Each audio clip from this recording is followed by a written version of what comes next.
If your wind tunnel vacuum won't power on, first, make sure it's firmly plugged into a working power outlet.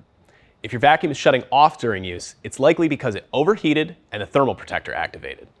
Turn off and unplug your wind tunnel. Then, let it cool down for about 30 minutes to reset the thermal protector.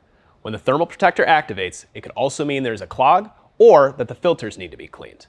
First, remove the dirt cup and empty it over the trash can. Twist off the lid and pull the tab to remove the rinsable filter. Rinse it under running water until it runs clear. Allow it to air dry for at least 24 hours before putting it back in. Remove the hose by pressing the hose release button. Clear out any hair or debris stuck inside the hose, then reattach it so it snaps firmly into place.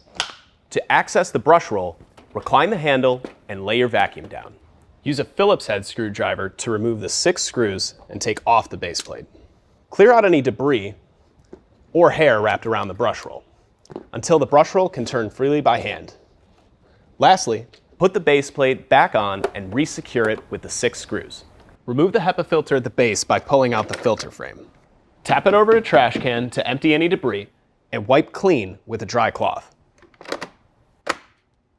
We recommend replacing the primary filter every 6 months for optimal performance. And that's it. If you have any questions, please feel free to reach out to us.